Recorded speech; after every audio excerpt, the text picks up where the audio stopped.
De vuelta acá en el estudio estamos con el futuro ministro de... Hasta ahora, diputado, lo único que tenemos certeza, y le vamos a preguntar por lo del ministro, y va a poner cara de póker, ya nos dijo. Voy a entrenar la cara de póker. A ver. Esa es una práctica de la vieja política. A ver, vamos, ¿a qué cámara tengo que poner cara de póker? A ver, cara de póker, por favor. ¿A qué cámara? Allá va a ir una cara de póker. Mire, pregúnteme cualquier nombre. A ver, ¿va a ser ministro? No, pero espere, no, nombremos distintos ministerios a ver qué cara pone. Dale, José. No, yo lo veo en más... Bueno, yo me la había jugado... No, pero el juego, po. Pero no, corto, el juego. a ver, un ministerio. Ya yo parto. Andrea Repeto, ministra de Hacienda. No tengo una respuesta frente a eso. Usted, ministro del Interior. El presidente electo tiene la facultad. Ya. No, El senador Monte, ministro de Presidencia. El presidente electo tiene la isquia Siche en salud. El presidente electo. Ya, pero eso es obvio, eso es súper obvio. Oiga, no. Está difícil la cara de póker, pero... Ya vamos a ir al gabinete o a ver si nos puede adelantar algo, pero quería comenzar con un tema súper preocupante que tiene que ver con la violencia en la macrozona sur. El martes se quemaron 31 viviendas en la zona de Contulmo, en la región del Biobío. Luego, el día de ayer, encapuchados dispararon contra un avión cisterna que estaba combatiendo un incendio forestal en la región de la Araucanía. Y no solo eso, sino que el grupo de resistencia mapuche, el Afkenche, se adjudicó 4 de esos ataques, entre ellos la quema de las 31 casas en el lago Nalalhue, y declaran, y sale hoy en la portada del Mercurio, si me apoyan con eso, la lucha no parará ni con Piñera ni con Boric. ¿Qué van a hacer ustedes? A ver, es una situación bien preocupante. Primero, todas las personas que han sido afectadas por estos ataques. La solidaridad, por cierto, y no tengan duda que estamos pensando desde ya en este como uno de los principales focos de conflicto que hay que abordar. Tanto desde el punto de vista de la persecución del crimen, siempre eso es algo que debe hacerse cumplir con la ley, pero sobre todo de colaborar con un clima que permita favorecer con quienes quieran contribuir a un proceso de paz, poder hacerlo. Y al menos nuestra voluntad está en poder tener una capacidad de convocatoria tan amplia de todos y todas quienes quieren un proceso de paz, de tal forma de que aquellos grupos que se mantengan e insistan en una solución que no sea pacífica queden aislados. Es que es el tema, van a coexistir, porque habrá grupos con los que se podrá dialogar, diputado. Le preguntamos al presidente electo cuando era candidato respecto de esto y nos dijo claramente: yo voy a dialogar, voy a abrir un proceso de paz en que voy a de alguna manera incluir a todas las comunidades mapuches, pero hay grupos que no quieren dialogar. Lo hemos visto, hay grupos armados que tienen armas que son más potentes que lo que tiene nuestra propia policía. ¿Cómo se dialoga con ellos? ¿Y cómo se dialoga con quienes no quieren dialogar? A ver, primero hay que reconocer que las recetas que se han ocupado hasta ahora han fracasado. Yo creo que con ese diagnóstico la pregunta es: ¿tratamos de hacer más de lo mismo o tratamos de hacer algo distinto? Ahí la convicción del presidente electo Gabriel Boric es poder avanzar hacia la solución de conflictos como se hace de manera internacional, con túneles, canales que permitan ir acercando posiciones entre los distintos, pero siempre con quienes quieran avanzar en la paz. Y en lo inmediato, porque el diálogo es a largo plazo, en lo inmediato. En lo inmediato se tiene que hacer cumplir la ley, se tiene que perseguir de la mejor manera el delito, sin con eso afectar, como ha sucedido muchas veces, a personas que no están involucradas en el conflicto y que terminan generando más sensación. Mira, déjame darte un ejemplo. Hay muchas comunidades que muchas veces han sido culpadas, han sido allanadas, niños y niñas que han crecido en un entorno donde las policías, en vez de verlas como un ejercicio de autoridad en la cual se tiene que tener respeto, es todo lo contrario, lo ven como una amenaza. Y van creciendo desde chiquititos con esa sensación de alguna manera, resentimiento y culpabilidad hacia los agentes del Estado. Y por lo tanto la pregunta, en el largo plazo, pero también en el corto, es cómo nos aseguramos de que no van a ir a perseguir a aquellas personas que no han estado involucradas en crímenes, no los van a estigmatizar, sino que vamos a perseguir con mayor inteligencia, con mayor coordinación, sin tener un estado de militarización como el actual, sino que avanzando en señales concretas que permitan que aquellas personas que se ven tentadas a irse por el camino de la radicalidad, de vías que nosotros al menos no queremos que vayan a ser las que conduzcan al proceso de paz, traerlas hacia un proceso de diálogo, de conversación, de soluciones que sean duraderas y ¿Va a ser estables. una de las primeras medidas de su gobierno tratar de solucionar el tema de la violencia? Es un tema que está en el top de las prioridades del presidente. Y de hecho a nosotros nos escriben harto, pregúntenle a las autoridades por eso, estamos preocupados, nos sentimos solos, me escribieron unas personas por ahí. Giorgio, me llamó la atención en estos días la cantidad de niños que se han acercado, es un fenómeno esto, de los niños, cómo se han identificado con el presidente electo. Y ayer en particular me llamó mucho la atención que los niños, dentro de las cosas que le pedían al nuevo presidente es rebajar la jornada laboral para ellos ver más a sus padres. Eso lo encontré pero extraordinario, me tocó mucho eso. Y justamente en la campaña ustedes proponen bajar la jornada laboral. ¿Qué link hacen con eso? ¿Eso va a ser una de las prioridades, el impulsar la rebaja de la jornada laboral de 45 a 40 horas para que este niño y todos los niños vean más a los papás? Sin duda, es una prioridad y lo queremos hacer también de la mano de las organizaciones de las pymes, que sabemos que van a ser a las que más les va a costar. Así es, implementar el tema es eso. Entonces tenemos que, por un lado, los relatos de los niños y niñas que se han acercado y que han sido bien conmovedores, porque cuando un niño, o por ejemplo ayer Matilde, que es una niña de 8 años, sí, la vimos, súper articulada, impresionante. Sí. O Benjamín, estuvimos con Benjamín. O Benjamín, o León, que me pasó un dibujo para que se lo pasara al presidente electo. Cuando ellos dicen, quiero ver más a mis papás, sí, es desgarrador. Dijeron, páguele horas extra a mis papás, que trabajan mucho. No, pero es desgarrador porque el nivel de conciencia que tienen a los 8 años... Yo a los 8 años no se me ocurría, no se me pasaba por la cabeza, y hoy día los niños están con una conciencia súper clara. Y creo que va a ser importante poner ese tema en el debate como contrapunto al tema económico, que también es un tema, el tema de la productividad, cómo avanzamos hacia allá, cómo apoyamos a las pymes, pero tenemos una realidad concreta, que es que niños y niñas quieren estar más tiempo en familia. Entonces, si queremos fortalecer realmente el espacio familiar, el espacio de formación de los niños y niñas, vamos a tener también que hacer conciliar el trabajo con la vida en familia. Y ese es un compromiso que está desde la candidatura hoy día, desde la presidencia electa, no sé si se dice así, pero bueno, sí, del gobierno electo, para comprometernos con la reducción de la jornada laboral, para tener 40 horas, eso hacerlo en conjunto con una transitoriedad y apoyo a las pymes para que éstas puedan sobrellevarlo, y al mismo tiempo otras jornadas que pueden tener algún tipo de flexibilidad. Hay algunos rubros donde se ocupan los turnos 4x3 o 7x7, incluso en la minería o en otros ámbitos se ocupan otras modalidades con mayor flexibilidad, pero siempre que no se entendía esa flexibilidad como algo que atenta contra el trabajador, que muchas veces puede suceder, sino que sea a favor de los derechos de los trabajadores. Que no le baje el sueldo. Claro, porque hay veces que la flexibilidad, por ejemplo, yo te podría dar un ejemplo extremo, no, mira, flexibilidad porque tienes una jornada de 4 horas, después hay 3 horas que no son de jornada y 4 horas después. Y tú decís, no, pues ¿y esas 3 horas qué voy a hacer? Me tengo que ir para la casa a volver a hacer que... Eso no le sirve al trabajador. Claro. Pero puede que hayan formatos en los que algún tipo de jornadas, si es que son negociadas colectivamente, puedan servir. Ese tema y tantos otros, ¿no?, están dentro del programa. Y lo que a uno le preocupa desde lo político es cómo ese programa se va a materializar. Porque uno tiene la posibilidad de poner en el papel todo lo que quiera, digamos. El papel lo resiste todo, decía mi abuelita. Y el presidente ha sido claro respecto a cuáles son sus objetivos, pero nosotros no elegimos a un emperador, no, ni a Luis XVI, porque... Menos mal. Se habla mucho, menos mal, se habla mucho de decir, bueno, es que va a hacer esto, va a hacer lo otro, a ver, tranquilo. Una cosa es lo que el Ejecutivo quiera y otra es lo que finalmente termina haciéndose. Y hoy día, si uno dibuja el escenario que ustedes van a enfrentar en las cámaras, o sea, ustedes hoy día no tienen ni los 79 votos en la Cámara Baja, ni tampoco, 78. Claro, en los 78 votos que necesitan, ni tampoco los quórum que establece esta Constitución en la Cámara Alta. Por lo tanto, ¿cuál es la estrategia del gobierno para poder, de alguna manera, porque no podemos esperar hasta la próxima Constitución, ni un gobierno puede mantenerse inmóvil, ni tampoco dejar de socializar proyectos como lo hizo este gobierno, donde los proyectos llegaban sin conversación alguna? ¿Quiénes van a ser sus aliados, por ejemplo? ¿Cómo ustedes van a llegar a los quórums necesarios para poder de alguna manera materializar lo que le prometieron al país? Sí. A ver, hay distintas capas en esa pregunta que me parece crucial para lo que viene. Primero, en algo de pedagogía cívica, el gobierno, el Poder Ejecutivo, puede hacer algunas cosas por su cuenta. Sí. Decretos, programas, ejecución presupuestaria, reasignaciones presupuestarias. Y eso se puede hacer en el ámbito de las propias competencias del Ejecutivo. Cuando queremos afectar las leyes, las modificaciones legales hay que llevarlas al Congreso, donde, como tú bien decías, no hay mayorías. Y por lo tanto hay que construir esas mayorías.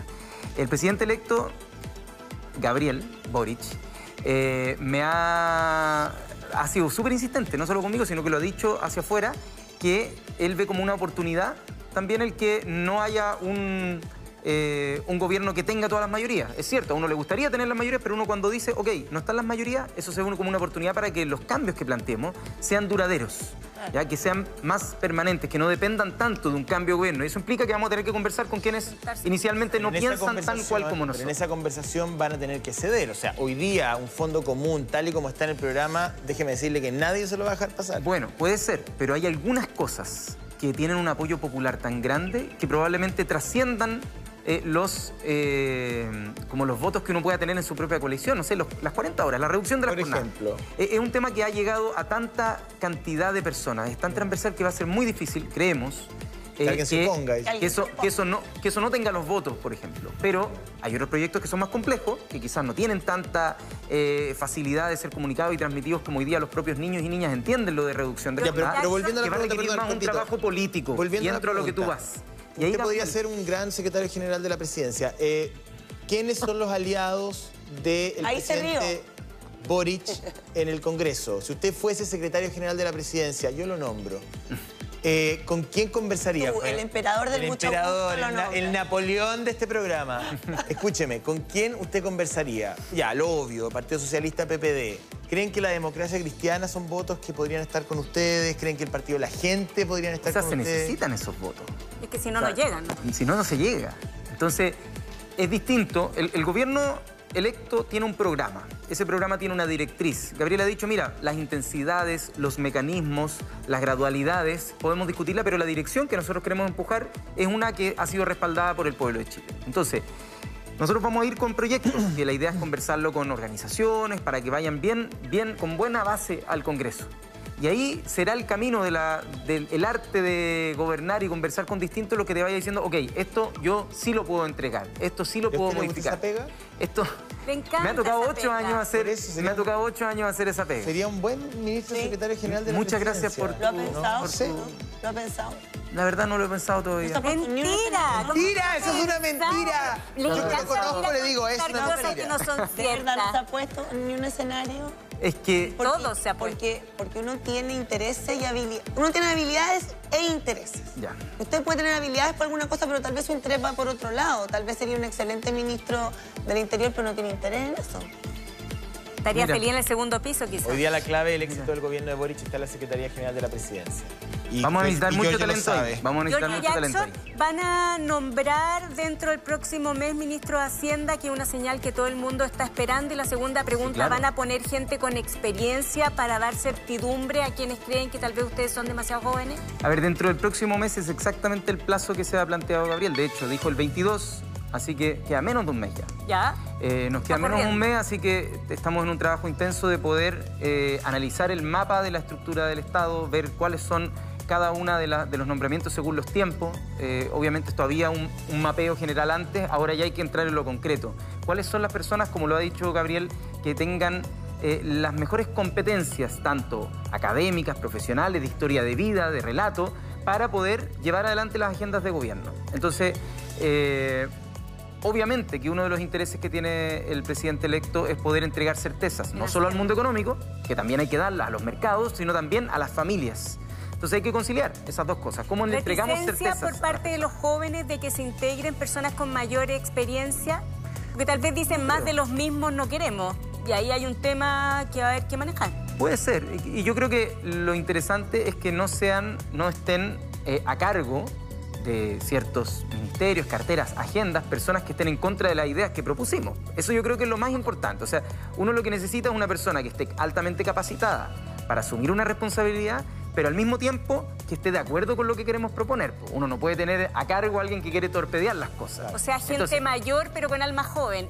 Generalmente al revés. como jóvenes de todas las Con generaciones. alma de ¿no? cambio. Pero es que claro, y hay gente que quizás antes no se sentía tan convocada por una idea o no tenía la fuerza de empujar una idea y ahora lo ve como una oportunidad y sí la quiere promover. Pero la base es que las personas que estén ahí estén comprometidas con un programa de gobierno y que quieran colaborar independiente de su militancia. Hacienda hay que hacer sale equilibrios. Independiente es un- Hacienda sale antes porque todos los nombres van a salir al mismo tiempo.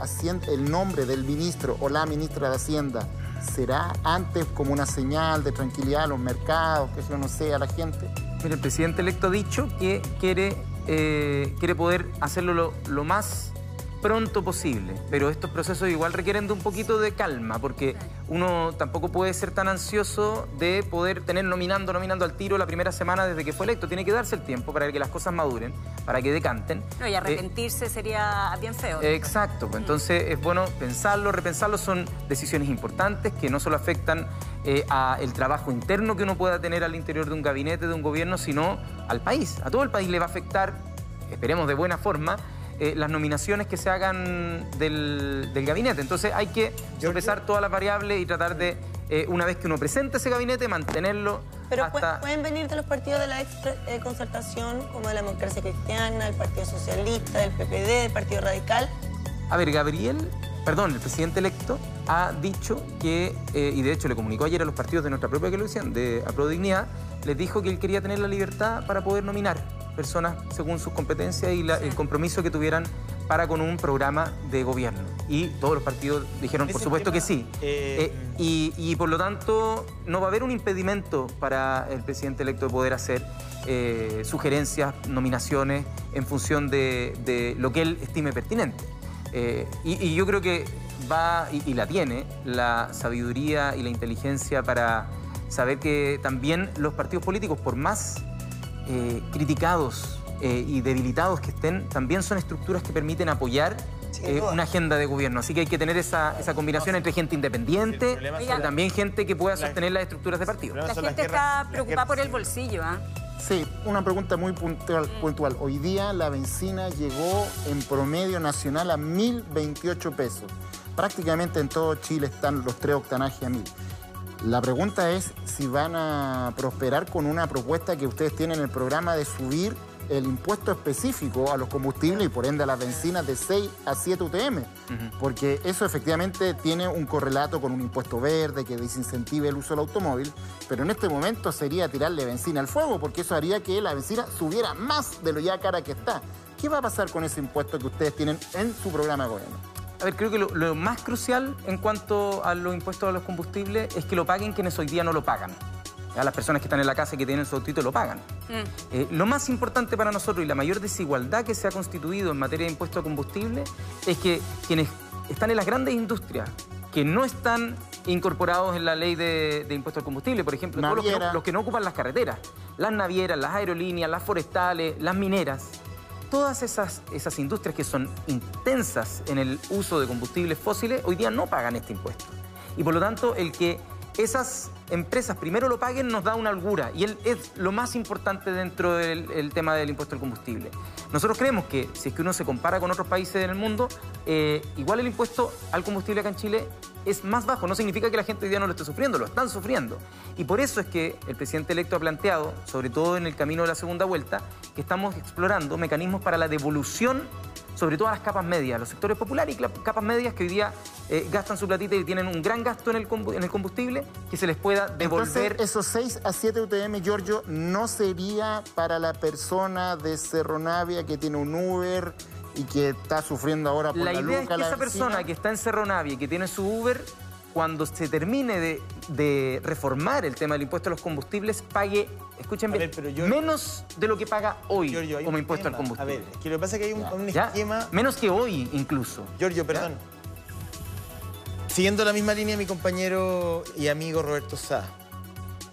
Ok, hay un discurso que me parece, y que al cual yo estoy de acuerdo contigo, que creo que la exención tributaria en materia de combustible, en minería, aerolíneas, en fin, tiene una lógica que ya no va más, ¿no? Porque no se entiende que una industria de esas características no haga una contribución, siendo que también tiene una serie de externalidades negativas ambientales en la utilización y en el proceso de combustible, ¿no? Pero Jalisco nunca pierde, Giorgio.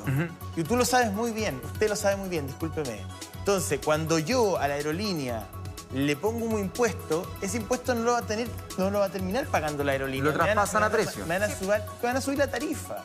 ¿Cómo puedo yo tributar? ¿Cómo puedo yo grabar cómo puedo hacerlo? No tengo la respuesta y no perjudicando al consumidor final. ¿Le devuelvo por otra parte? Es que ¿Cómo es el tema? va a depender, porque todos los mercados son distintos. En esto, en los impuestos, lo que uno intuye es que se pasa a precio. Y eso va a depender de la elasticidad del bien. Es decir, de cuán sensible es la demanda a cuánto tú subes el precio.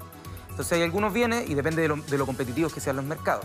Entonces hay algunos bienes que tú aplicas un impuesto y no se traspasa a precio porque la demanda es muy elástica. Déjeme decirle que en la aerolínea no hay competencia, hay muy poquita. Bueno, se lo digo por eso digo.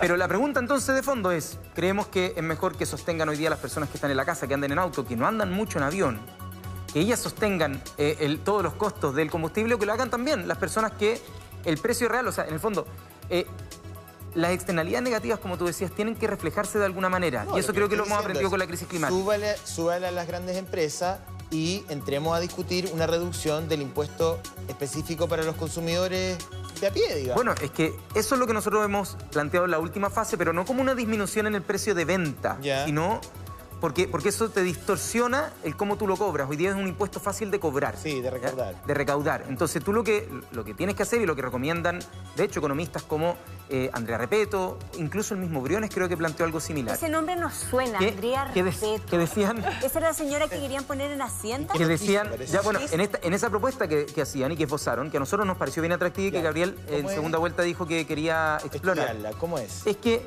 tú, a pesar de que lo cobres el impuesto durante el año, ya lo cobras cada vez que tú consumes, benzina, lo cobro. que tú puedas tener algún mecanismo, como lo hacen muchas empresas que pagan con, por ejemplo, una tarjeta y se les va acumulando, y tú sabes que una patente específica asociada a un RUT pagó cierta benzina durante un año. Y después cuando tú tienes tu declaración de impuestos todos los años, se te devuelve esa plata.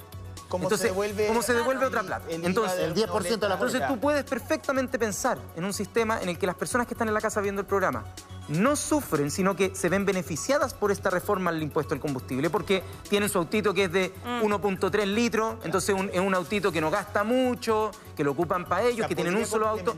Y podría ser... El alza del combustible a las grandes empresas minería y aerolínea podría complementarse con una retención en el pago del impuesto al combustible en el servicio, que después se devuelve. Se devuelve, y que por lo tanto en el tramo del año... tiene sentido. En el tramo del año... Sí, pero ahí hay una pregunta también, Giorgio. Las familias que están viendo...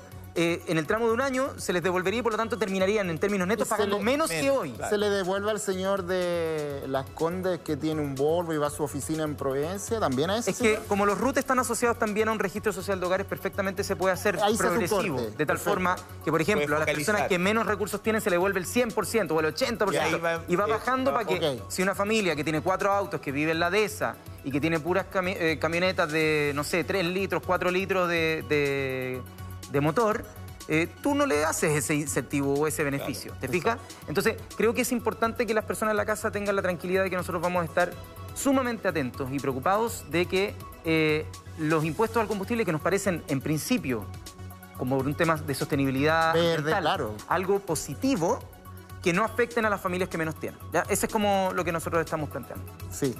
Giorgio, usted dijo que apenas asumiera el presidente electo se iban a retirar las querellas por ley de seguridad del Estado a los presos del estallido social, post 18 de octubre. Y luego el presidente electo como que matizó un poquito sus declaraciones y dijo que se iban a revisar caso a caso. ¿Qué es lo que va a pasar en concreto y a qué compromiso llegaron ustedes con la familia? A ver, el presidente electo al día siguiente de esas declaraciones, él dijo que no había ninguna diferencia y que hay 2 planos, en el fondo. Uno son el tema de los indultos. Los indultos significa que personas dejan de estar en prisión. Pero eso pasa por el Congreso. Eso está pasando por el Congreso, pero es una facultad presidencial también. Entonces, ¿qué es lo que ha dicho? Nosotros hemos apoyado el proyecto, estamos disponibles para que cambien los tipos penales por una situación extraordinaria que se vivió durante un periodo de nuestra historia, y o si no, se va a ver caso a caso, en cada tipo penal, cada una de las personas, viendo sus antecedentes previos, etc. ¿O no van a retirar las querellas por ley de seguridad interior del Estado son algo completamente distinto. Son la prerrogativa que tiene el gobierno de turno de ponerle presión a los tribunales a través del Ministerio del Interior, afectando muchas veces las medidas cautelares. ¿Cuáles son las medidas cautelares? Que las personas tengan prisiones preventivas o que tengan firma o alguna cosa, mientras, y que le va las penas. Entonces, lo que el gobierno se ha comprometido, el gobierno entrante se ha comprometido, es a retirar las querellas de seguridad. ¿O revisando caso a caso? Todas las que estén referidas a ese periodo. Ya, eso no significa... Perdón, todas las referidas a ese periodo, de tiempo. Todos los presos, independientes... Es que ojo, las querellas ya no están con los que ya están condenados. Las querellas son los que están en proceso. Ahora, déjenme acotar un poco ahí. Usted dice, primero, que van a seguir apoyando el proyecto de ley de indulto pese a que considera homicidio frustrado, incendio en lugares con personas, etcétera, etcétera, etcétera, que es impresentable. Perdone la opinión, pero es que hay un nivel de... el catálogo es inmenso.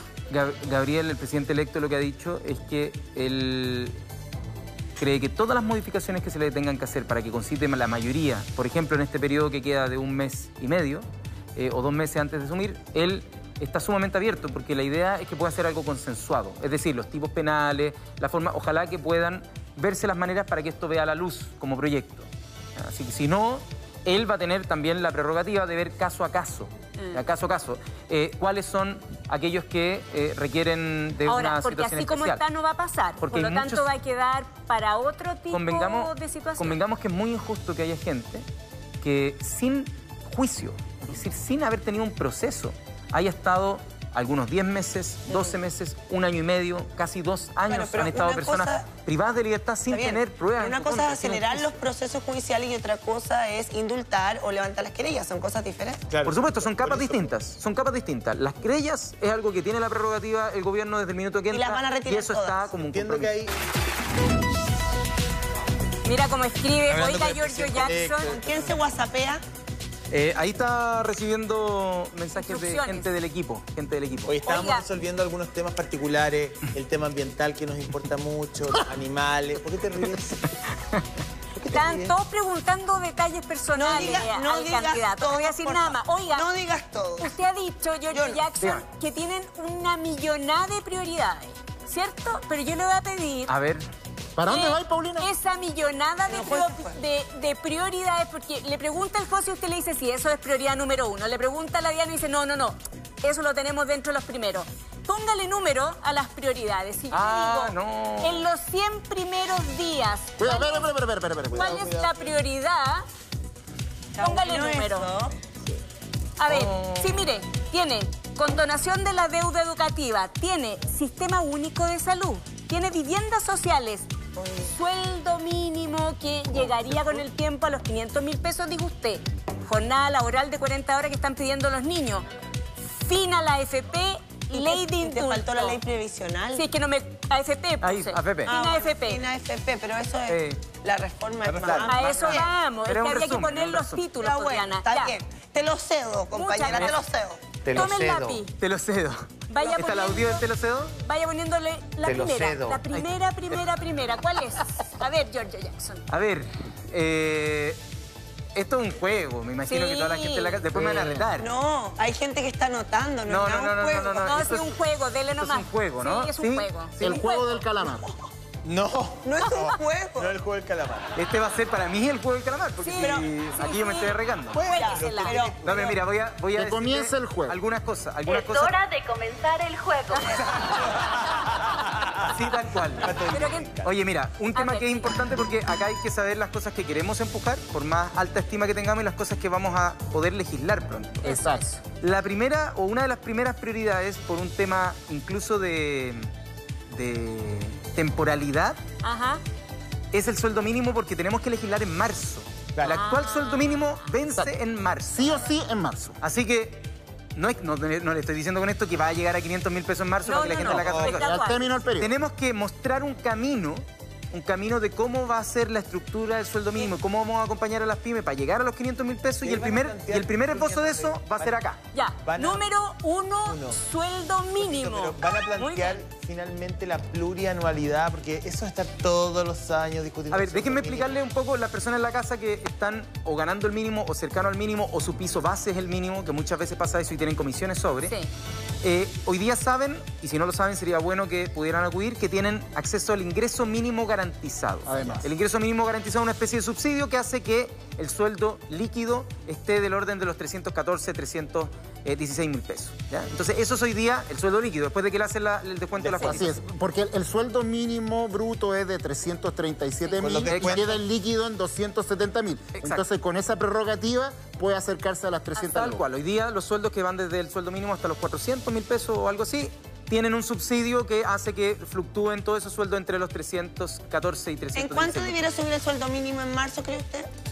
Yo creo que tiene que ser un salto grande porque vamos a cambiar la lógica del sueldo mínimo. ¿A cuánto? ¿Ya? Va a ser un salto importante y lo que nosotros queremos es que en vez de subsidiar con ingreso mínimo garantizado a grandes empresas, que hoy día también pueden acceder a este subsidio, concentrar todos esos beneficios en las pymes para que puedan apoyar y que las grandes empresas que sí pueden pagar, como acá este canal, por ejemplo, como otros lugares, puedan pagar y tengan que meterse la mano al bolsillo y los auspiciadores de este programa también. Diga un número a marzo. No puedo decirle un número a marzo. Pero dijo que una alza importante. Una alza importante. Yo creo que la señal va a tener que haber una señal importante con este cambio, ojo, comprometido con este cambio de modelo de ingreso mínimo garantizado a un subsidio para las pymes. Y primero, escuchen bien, sueldo mínimo. Dígame porque esto es marzo, ojo, porque tenemos plazo... Dígame el segundo y el tercero, al tiro. A ver, es que acá me pusiste dos bombas que son legislativas. Así es nomás, la vida no es fácil. Estas han sido las que Gabriel Boric, el presidente electo, ha definido como dos prioridades clave. Tanto el sistema sanitario por el tema pandemia, como también por el tema importante de no hacer discriminaciones en materia de salud, porque es debido a muerte, una cuestión súper importante, como el sistema de pensiones. Pero no van a ser tan fácil tramitación. Entonces, probablemente estos dos proyectos, que sí son prioritarios, requieran de una elaboración prelegislativa, de estudio, de una... como de presentar el proyecto que no sé si va a ser los primeros días. De una socialización del proyecto. Exacto. Tiene que haber un proceso para que la gente se haga parte y diga, queremos ir a defenderlo al Congreso. Pero ya están conversando fin de AFP y Sistema Único de Salud. O sea, son compromisos. Son compromisos. Pero están hablándolo con los otros ya, de manera que llegar en marzo con la propuesta, ¿no? Llevamos 4 días. Yo sé, pero estamos... Llevamos 4 días desde la elección. Yo sé que pueden haber muchas expectativas, pero hay que entender que estos proyectos en general ni siquiera logran pasar la barrera del Congreso. 4 días recién, ¿ya está cansado ya? Sí, yo creo. Pero imagínate que los proyectos de pensión, han habido 2 gobiernos que han tratado de hacer reforma a las pensiones y no han podido. Por eso estamos... Entonces nosotros tenemos que tomarnos el tiempo inicial para decir, ya, ¿cuál es el proyecto que vamos a lograr que se apruebe? Y para eso nos vamos a demorar algo. ¿Va a aprobar la pensión garantizada universal? ¿Usted es diputado todavía? Yo soy diputado todavía, quiero avanzar en eso lo más que se pueda ahora. El problema es que el gobierno presentó una indicación sustitutiva de 300 páginas que no está financiado. Entonces, permítanme dudar, o sea, yo no puedo comprometer. Hablan de exenciones. Yo no puedo comprometer un gasto permanente si no tiene un ingreso permanente. Ayer el gobierno dijo, ya, vamos a hacer el proyecto de pensión básica, o sea, pensión garantizada universal, pero no entregó la plata. Oiga, mire, hagamos algo. Es que la plata la van a tener que poner ustedes en su gobierno. Sistema Único de Salud y fin AFP 2. Bien tibia la respuesta. Deme el tercero y yo me voy feliz. Yo diría que los niños lo han pedido mucho. Han pedido mucho. Así que yo creo que acá hay un tema importante a analizar. Buenísimo. Se pasó. Muchas gracias. Pero es un juego. Gracias por eso. Oiga, obviamente diputado, todas las cosas son acá muy importantes. Pero contéstenos la última pregunta. Entre el Ministerio del Interior y la Secretaría General de la Presidencia, ¿cuál prefiere? ¿Cuál cartera prefiere? Entre los dos hay una diferencia de metros en la moneda, así como de oficinas. Están muy cerquita. Y los dos son súper importantes. Pero no podría ser los dos, elija uno. Pero hay uno que es más importante que el otro en el esquema actual. Yo creo que los dos son súper importantes. Y los dos, yo estoy seguro que el presidente electo va a escoger personas indicadas para dirigirlo. ¿Como usted? No, esa pregunta la va a responder la doctora. No, tiene la doctora Paula Daza. La doctora Escasiche va a pasar acá a responder esa pregunta. Oye, diputado Jackson, muchas gracias. Muchas gracias. Muchas gracias a ustedes. Que les vaya muy bien. Y saludos a las personas de la casa. Gracias por el apoyo, de verdad, a nombre del presidente electo Gabriel Boric, por el apoyo contundente que se recibió. Mucha sorpresa nos llevamos también con los resultados por lo amplios. Más de 1 millón de votos de diferencia. Votó más gente que la primera vuelta. Mujeres y también personas jóvenes, sobre todo, las que salieron en masa a votar.